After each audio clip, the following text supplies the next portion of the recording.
আসসালামু আলাইকুম। আরবিডি নিউজের সর্বশেষ আন্তর্জাতিক সংবাদে সবাইকে আমন্ত্রণ জানাচ্ছি। সঙ্গে আছি আমি রাজীব। প্রথমেই জেনে নেওয়া যাক কী থাকছে এখনকার সংবাদে। অবশেষে যুদ্ধবিরতিতে সম্মত আজারবাইজান ও আর্মেনিয়া। ইরানের বিরুদ্ধে নতুন নিষেধাজ্ঞা যুক্তরাষ্ট্রের। এবার টিকটক নিষিদ্ধ করল চীনের পরম বন্ধু পাকিস্তান। ইরান বিরোধী নিষেধাজ্ঞা, ট্রাম্পকে নিপীড়ক বললেন ইলহান ওমর। আফগানিস্তানে শান্তি ফেরাতে প্রতিশ্রুতিবদ্ধ ভারত, দাবি করছেন এস জয়শঙ্কর। এবং সর্বশেষ থাকছে ইরানের বিরুদ্ধে নয়া মার্কিন নিষেধাজ্ঞার ঘোর বিরোধিতা করল জার্মানি।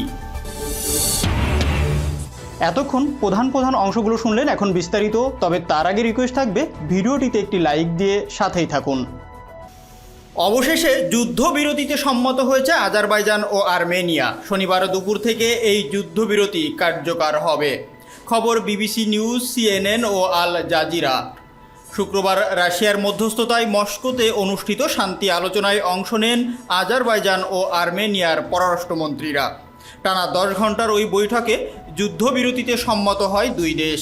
এর মধ্য দিয়ে টানা 2 সপ্তাহের ভয়াবহ যুদ্ধের অবসান হতে যাচ্ছে ককেশাস অঞ্চলের এই দুই দেশে। রাশিয়ার পররাষ্ট্রমন্ত্রী সের্গেই ল্যাভরভ গণমাধ্যমকে এই তথ্য নিশ্চিত করেছেন। গত 27 সেপ্টেম্বর বিতর্কিত নাগরানো কারাবাখ নিয়ে লড়াই শুরু হয় আজারবাইজান ও আর্মেনিয়ার মধ্যে। নাগরানো কারাবাখ আজারবাইজানের অঞ্চল হিসেবে আন্তর্জাতিকভাবে স্বীকৃত হলেও এটি দখলে রেখেছে আর্মেনিয়ার মদতপুষ্ট গোষ্ঠী। গত 2 সপ্তাহের সংঘাতে 3 শতাধিকেরও বেশি মানুষ নিহত হয়েছে। যুক্তরাষ্ট্র, ফ্রান্স ও রাশিয়া যৌথভাবে সংঘাত অবসানের আহ্বান জানালেও আজারবাইজান তা প্রত্যাখ্যান করে আসছিল। শুক্রবার শেষ পর্যন্ত মস্কোর প্রস্তাবে সাড়া দেয় আজারবাইজান। নতুন করে ইরানের 18টি ব্যাংক ও আর্থিক প্রতিষ্ঠানের উপর নিষেধাজ্ঞা আরোপের ঘোষণা দিয়েছে যুক্তরাষ্ট্র। বৃহস্পতিবার মার্কিন অর্থমন্ত্রী স্টিভেন মানুচিন ইরানের বিরুদ্ধে এই নিষেধাজ্ঞা আরোপের ঘোষণা দেন। মানুচিনের দাবি, অবৈধ পন্থায় ইরান যাতে ডলার সংগ্রহ করতে না পারে সেজন্যই এই নিষেধাজ্ঞা দেওয়া হচ্ছে। যতক্ষণ পর্যন্ত ইরান পরমাণু কর্মসূচি থেকে সরে না আসবে ততক্ষণ পর্যন্ত এই সব নিষেধাজ্ঞা বলবৎ থাকবে বলেও হুঁশিয়ারি করেন তিনি। ইরানি সংবাদ মাধ্যম পার্স টুডে এর প্রতিবেদন থেকে এই সব তথ্য জানা গেছে। এর মধ্যে দিয়ে ইরানের গোটা আর্থিক ব্যবস্থা অচল হয়ে পড়ার আশঙ্কা করা হচ্ছে। পরমাণু সমঝোতা থেকে বেরিয়ে যাওয়ার পর মার্কিন সরকার ইরান যাতে কোনো ধরনের পণ্যই আমদানি করতে না পারে সেজন্য সর্বাত্মক চেষ্টা চালিয়ে যাচ্ছে। যুক্তরাষ্ট্র ইরানের ব্যাংকের ওপর আগেও নিষেধাজ্ঞা দিয়েছিল, কিন্তু এবার দ্বিতীয় ধাপের নিষেধাজ্ঞা দেওয়ার মাধ্যমে ইরানের ব্যাংকগুলো ছোট যেসব সুযোগ সুবিধাকে কাজে লাগিয়ে ভিন্ন পথে জরুরি পণ্য আমদানি করত সেই পথও তারা আটকে দিল। পর্যবেক্ষকরা বলছেন, ইরানের 18টি ব্যাংক ও আর্থিক প্রতিষ্ঠানের উপর নতুন করে মার্কিন নিষেধাজ্ঞায় আরোপের ফলে আন্তর্জাতিক অর্থ ব্যবস্থার সঙ্গে ইরানের ব্যাংকগুলোর সরাসরি যোগাযোগের সব পথ বন্ধ হয়ে যাবে। এতে ইরানের জনগণ আরও বেশি ভোগান্তির মুখে পড়বে। যদিও প্রেসিডেন্ট ট্রাম্প দাবি করছেন মানবিক বিষয়গুলো ছাড়া অন্য সব ক্ষেত্রে নিষেধাজ্ঞা দেওয়া হয়েছে, কিন্তু নতুন এই নিষেধাজ্ঞার ফলে ঔষধ ও অন্যান্য জরুরি পণ্য সামগ্রী সহ কোনো ধরনের পণ্যই ইরানের বাইরে থেকে আমদানি করতে পারবে না। ইরানের পররাষ্ট্রমন্ত্রী মোহাম্মদ জাওয়াদ জারিফ বলছেন, ব্যাংকের উপর নতুন করে নিষেধাজ্ঞা দেওয়ার মাধ্যমে যুক্তরাষ্ট্র আসলে ইরানের খাদ্য আমদানি ও করোনা চিকিৎসার অবশিষ্ট সুযোগও কেড়ে নেওয়ার চেষ্টা করছে।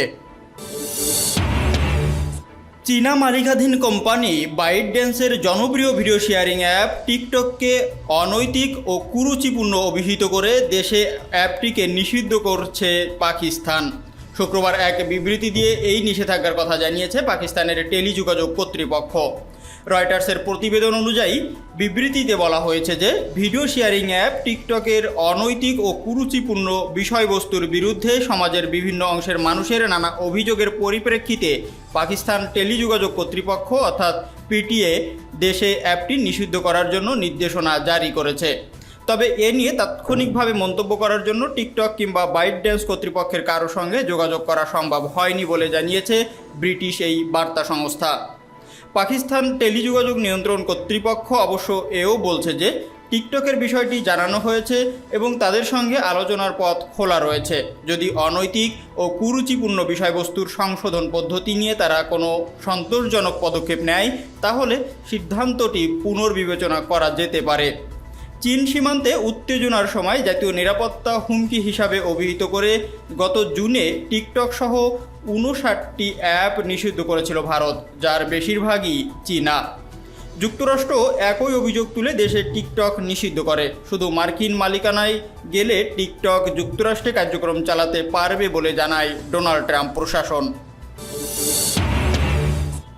মার্কিন কংগ্রেসের মুসলিম প্রতিনিধি ইলহান ওমর ইরানের ব্যাংকিং খাতের ওপর আমেরিকার নতুন নিষেধাজ্ঞার তীব্র সমালোচনা করেছেন। তিনি মার্কিন প্রেসিডেন্ট ডোনাল্ড ট্রাম্প ও পররাষ্ট্রমন্ত্রী মাইক পম্পেওকে নিপীড়ক বলেও মন্তব্য করেছেন। ইলহান শুক্রবার নিজের ভেরিফাইড টুইটার পেজে লিখেছেন, আমেরিকার নয়া নিষেধাজ্ঞা ইরানের জনগণের জন্য খাদ্য ও ঔষধ সংগ্রহের পথে বাধা সৃষ্টি করবে। ইরান বিরোধী নিষেধাজ্ঞা বিশ্বের কোনো দেশ সমর্থন করছে না বলেও মত প্রকাশ করেন ইলহান। তিনি বলেন, এই ধরনের নিষেধাজ্ঞা নিকটতম মিত্রদেরকে আমেরিকার কাছ থেকে দূরে সরিয়ে দেবে এবং ওয়াশিংটনের বিন্দুমাত্র স্বার্থ রক্ষা করবে না।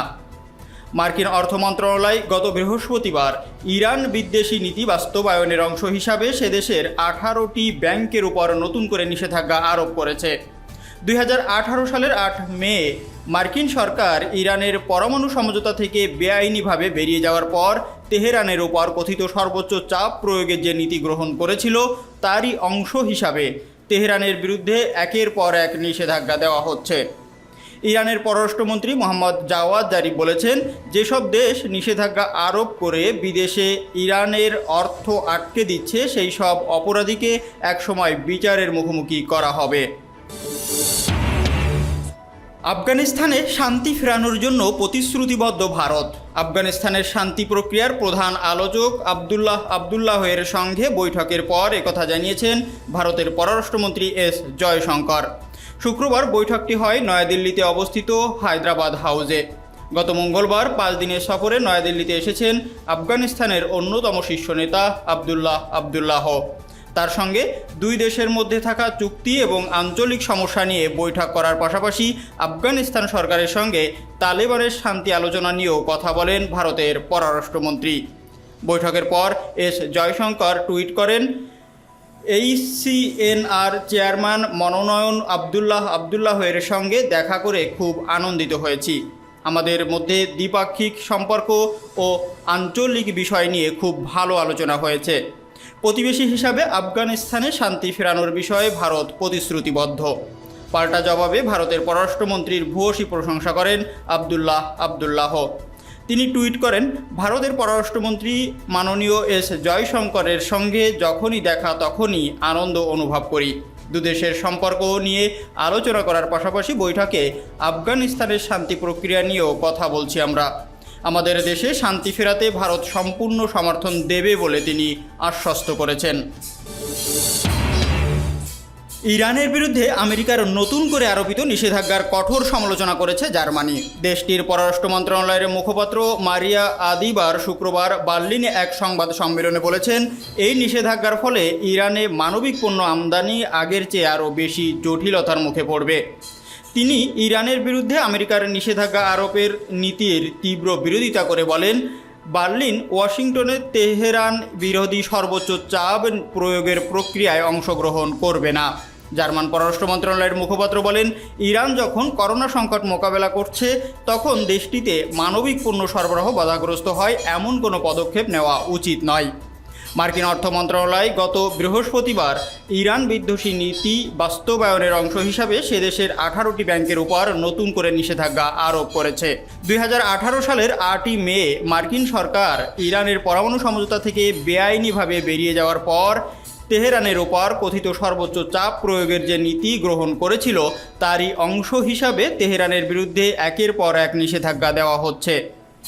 ইরানের পররাষ্ট্রমন্ত্রী মোহাম্মদ জাওয়াদ জারিফ বলেছেন, যেসব দেশ নিষেধাজ্ঞা আরোপ করে বিদেশে ইরানের অর্থ আটকে দিচ্ছে সেই সব অপরাধীকে একসময় বিচারের মুখোমুখি করা হবে।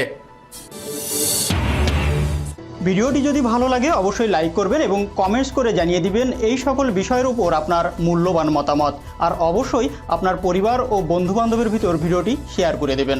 আল্লাহ হাফেজ।